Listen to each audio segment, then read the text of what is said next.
আসসালামু আলাইকুম সুপ্রিয় দর্শক। এই মুহূর্তে বাংলাদেশে নির্বাচন নিয়ে যে তোড়জোড় শুরু হয়েছে তা কিন্তু এক নতুন রাজনৈতিক সমীকরণ আমাদের সামনে এনে দিয়েছে। একদিকে দেখুন, বিএনপি, জামাত, এনসিপি এরা কিন্তু ভীষণভাবে সক্রিয়। বিএনপি তাদের অধিকাংশ প্রার্থীর নাম ঘোষণা করে দিয়েছে, এনসিপিও বেশ কিছু নাম সামনে এনেছে, আর জামাত তো আরো আগেই ৩০০ আসনের প্রার্থী চূড়ান্ত করে রেখেছিল। সব মিলিয়ে একটা ধারণা হচ্ছে যে বিরোধী দলগুলো যেন নির্বাচন করার জন্য সম্পূর্ণভাবে প্রস্তুত। কিন্তু যখনই আমরা এই প্রস্তুতি দেখি, তখনই স্বাভাবিকভাবেই প্রশ্ন জাগে, তাহলে দেশের সবচেয়ে বড় দল আওয়ামী লীগের ভেতরে কি খবর? জাতীয় পার্টি বা ১৪ দলের কি অবস্থা? তারা কি নির্বাচনের প্রস্তুতি নিচ্ছে, নাকি ধরেই নিচ্ছে যে তারা আর এই নির্বাচনে অংশ নিতে পারবে না? এই বিষয়টি আমি মনে করি একটু গভীরভাবে বিশ্লেষণ করা কিংবা জানার প্রয়োজন রয়েছে। আওয়ামী লীগের অবস্থান নিয়ে সর্বশেষ যে বার্তাটি আমরা পেয়েছিলাম তা কিন্তু একদম পরিষ্কার। ২৯শে অক্টোবর রয়টার্স, এএপি এবং ইন্ডিপেন্ডেন্টকে দেয়া সাক্ষাৎকারে শেখ হাসিনা স্পষ্ট করে বলেছিলেন যে আওয়ামী লীগকে ছাড়া কোনো নির্বাচন হলে তারা সেই নির্বাচন বয়কট করবে। এর মানে হলো তাদের নেতাকর্মীরা ভোট কেন্দ্রে যাবে না এবং স্বাভাবিকভাবেই ভোটার উপস্থিতি অনেক কম হবে। এটা হলো তাদের একটি প্রকাশ্য ঘোষণা। কিন্তু ভেতরের খবরটা কি এই কথার চেয়ে আলাদা? আওয়ামী লীগের একজন পরিচিত মুখপাত্র, সাবেক তথ্য প্রতিমন্ত্রী মোহাম্মদ এ আরাফাত একবার বলেছিলেন যে আওয়ামী লীগ যে কোনো মুহূর্তে অল্টারনেটিভ তৈরি করে ৩০০ আসনে নির্বাচন করার সক্ষমতা রাখে এবং তারা দলীয়ভাবে প্রার্থীর তালিকাও তৈরি করে রেখেছে। শুনতে ভালো লাগলেও মাঠের বাস্তবতা সম্পূর্ণরূপে ভিন্ন কথা বলছে। গত ১৫ মাস ধরে দেশে যা ঘটছে, অর্থাৎ দেশের যা পরিস্থিতি, তাতে আওয়ামী লীগের সম্ভাব্য প্রার্থীরা কিন্তু এখন আর নিজ নিজ এলাকায় নেই। হয় তারা ঢাকায় আছেন, নয়তো বিভিন্ন জায়গায় ঘা ঢাকা দিয়ে আছেন, কিংবা বিদেশে চলে গেছেন।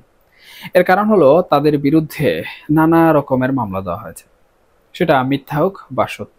পৌরসভা চেয়ারম্যান থেকে শুরু করে ইউনিয়ন পরিষদের মেম্বার পর্যন্ত এমন কোনো নেতা নেই যার নামে একাধিক মামলা দেওয়া হয়নি। ফলে ৩০০ আসনে এমপি হওয়ার মতো যোগ্য বা গুনার মধ্যে পড়েন এমন কোনো নেতাকে আমি মনে করি যে খুঁজে পাওয়া এখন আওয়ামী লীগের জন্য ভীষণ কঠিন। তাদের রাজনৈতিক কর্মকাণ্ড পরিচালনার ক্ষমতা বর্তমান সময়ে একেবারে ভেঙে পড়েছে।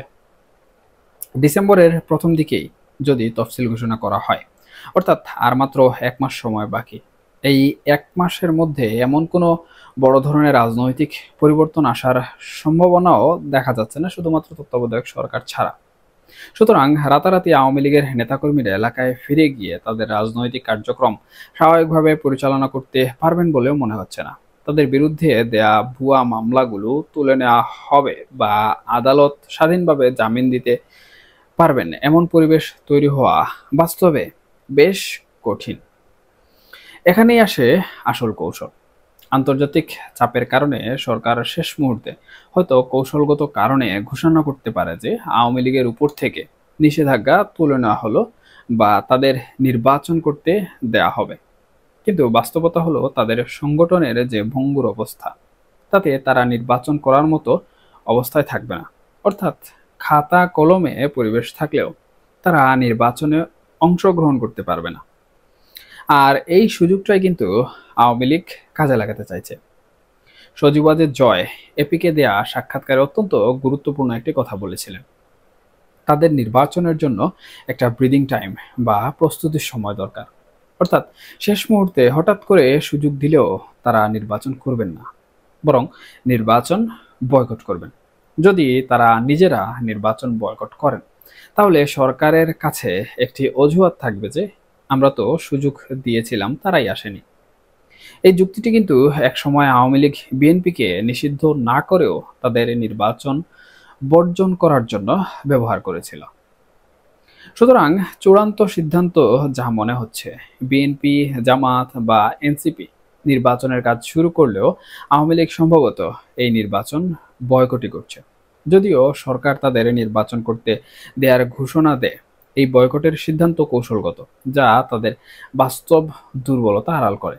এমনকি জাতীয় পার্টি এবং 14 দলও হয়তো শেষ মুহূর্তে একই ভূমিকায় অবতীর্ণ হতে পারে, যাতে আন্তর্জাতিকভাবে এই বার্তা দেওয়া যায় যে দেশের ব্যাপক সংখ্যক রাজনৈতিক দল এই নির্বাচন বর্জন করেছে।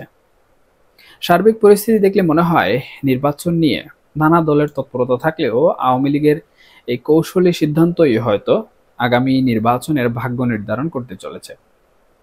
এখন প্রকৃতপক্ষে আসলে দেখতে হবে যে সরকার শেষ পর্যন্ত কি সিদ্ধান্ত নেয়, কারণ সরকারের সিদ্ধান্তের উপর কিংবা আমরা বারবার যে পরিবর্তনের কথা বলছি কিংবা যে পরিবর্তনের আশা দেখতে পাচ্ছি, অথবা বিভিন্ন ধরনের আন্তর্জাতিক ভূ রাজনীতির মধ্যে যে পরিবর্তনগুলো হচ্ছে, সেই পরিবর্তনগুলোর কারণে যে গুঞ্জন উঠেছে যে একটি পরিবর্তন হবে, সেটা তত্ত্বাবধায়ক সরকার হোক।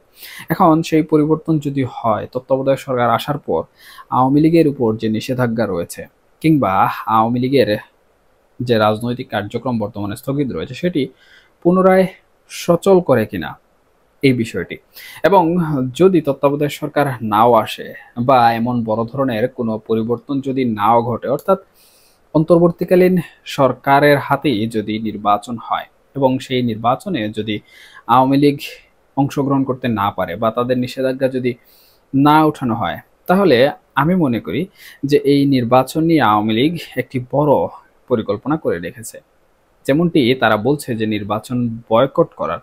সুতরাং আমি মনে করি যদি তাদের উপর থেকে নিষেধাজ্ঞা তুলে না আনা হয়, তাহলে এখানে তাদের নির্বাচন বয়কট করার কোনো প্রয়োজনীয়তা থাকবে না, বরঞ্চ নির্বাচনকে কেন্দ্র করে দেশে আওয়ামী লীগ অস্থিরতা তৈরি করতে পারে। দ্বিতীয়ত, নির্বাচন পরবর্তী যে সরকার আসবে, সেই সরকারকে বিপাকে ফেলার জন্য আওয়ামী লীগ দেশে আন্দোলন করতে পারে, এবং বাংলাদেশের যে রাজনীতি রয়েছে, সেই রাজনীতিতে এমন আন্দোলন কিন্তু বহুবার বাংলাদেশের জনগণ নানাভাবে দেখেছে।